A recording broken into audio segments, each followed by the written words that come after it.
మంచిర్యాల జిల్లా కన్నేపల్లి మండల్ టేకులపల్లి గ్రామ పంచాయతీలోని ఆవుల నాగమ్మ మాట్లాడుతూ సర్వే నెంబర్ 18/E నా భూమిని రాయలింగు అనే వ్యక్తిని నేను నా మనస్ఫూర్తిగా అమ్ముకున్నాను. కొంతమంది ఈ భూమిని కబ్జా చేయడానికి చూస్తున్నారు. నాకు న్యాయం జరగాలని కోరుతున్నాను. టేకులపల్లి మాది నాది నా తల్లిగారి టేకులపల్లి. నేను పాలకి ఇచ్చినందుకు నాది భూమి అంటాను. నాకు 4 పిల్లలు. రేణుగుంట రాయలింగుకు నేను ఎన్నడో అమ్ముకున్నా. నాకు పైసలు ఎప్పుడో ముట్టినా కానీ వీళ్ళు సత్యనమైన వెంకటేశు సత్యనమైన గంగులు అది కావాల్సుకొని ఇట్లా చేస్తాను. నాది ఏం తప్పు లేదు సారు. ఇట్లా నేను అమ్ముకొని సంవత్సరానికి ఎక్కువ అవుతుంది. నాకు రేణుగుంట రాయలింగుకు నేను అమ్ముకున్నా. నా సత్యంగా కబ్జా చేయలేదు. నా బాధల కొద్దీ నేను 4 బిడ్డల పెళ్లి చేసిన నేను అమ్ముకున్నాను. ఆయన ఎలాంటి నేను ఎవరి భయం కొద్దీ అమ్మలేదు. నా అక్కర అవసరానికి నేను అమ్ముకున్నాను.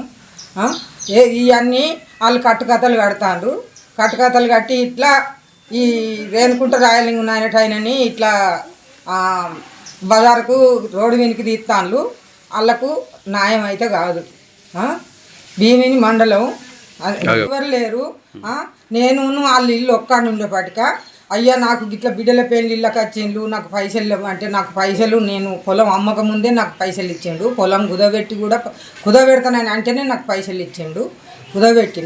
కుదబెట్టినాక అమ్ముకొని మళ్ళీ నాకు మొత్తం పైసలు కట్టిండు. ఆయన ఎలాంటి నేను ఎవరి భయం కొద్ది అమ్మలేదు. నేను ఒక్కదాన్ని పోతేనే నన్ను నమ్మిండు. నా బిడ్డలకు కూడా నేను ఎవరికి చెప్పలే. నేను సతాగా అమ్ముకున్న పెళ్ళి. నాది బెల్లంపల్లి రేగుంట రాజలింగం నా పేరు. నిన్న ఒకటి ప్రజా వాయిస్లో ఒక ఫేక్ వార్త రాసిళ్ళు. నేనట భూమి కబ్జా చేసిందట. భూమి కబ్జా చేసిన ఎంఆర్ఓను పోలీసు వాళ్ళు ఎమ్మెల్యే పిఏ కలిపి ప్రసాద్ అన్న అని చెప్పి కంప్లైంట్ చేసిండ్రు. అదంతా ఫేక్ వార్త. నేను న్యాయంగా ఆవుల నాగమ్మ దగ్గర భూమి కొన్నా. ఆల్రెడీ పట్ట చేయించుకున్నది ఎప్పుడు 27 తారీఖు 11/2005. ఇవాళ అట్టి ఫేక్ వార్త ఎందుకో పెట్టిళ్ళు. వాళ్ళ పేపర్ వాళ్ళు వచ్చిళ్ళు నా దగ్గర కలిసిన వల్ల నేను ఉన్న వాస్తవాలు చెప్పిన. మళ్ళీ ఎందుకు పేపర్ వాళ్ళు రాసిలో నాకు తెలియదు. కానీ ఇదంతా అట్టిగా చేస్తాను. నా భూమి నాకు ఆవుల నాగమ్మ అంటే మమ్మీది నేను రిజిస్ట్రేషన్ చేసిన.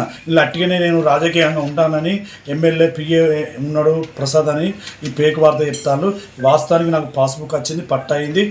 ఈమె పేరు మీద పట్టు ఉండే ఆవుల నాగమ్మ పేరు మీద నేను స్లాట్ బుక్ రిజిస్ట్రేషన్ చేసుకున్నా. అట్టిగా ఎంఆర్ఓ మీద ఎమ్మెల్యే పిఏ మీద పోలీసుల మీద ఆరోపణలు చేసే పద్ధతి కాదు. ఇది బరాబరి లెక్కలు కాదు. ఏదంటే రాజకీయంగా అయినా ఎవరైనా ఎదుర్కోవాలి. కానీ కొంతమంది ఒత్తిడి వల్ల అట్లా పేపర్ స్టేట్మెంట్ ఇచ్చిందంట. దమ్ముంటే రాజకీయంగా ఎదుర్కోలే. కానీ అట్టటిగా మాత్రము పుకారు చేసుడు ఈ చేసుడు పద్ధతి కాదు. ఎవరికైనా దమ్మున్నోడు రాజకీయంగా స్టేట్ రావాలి. కానీ ఇట్లా అట్టి లేని పుకారులు చేసుడు మొత్తం పద్ధతి కాదని ఖండిస్తున్నాం.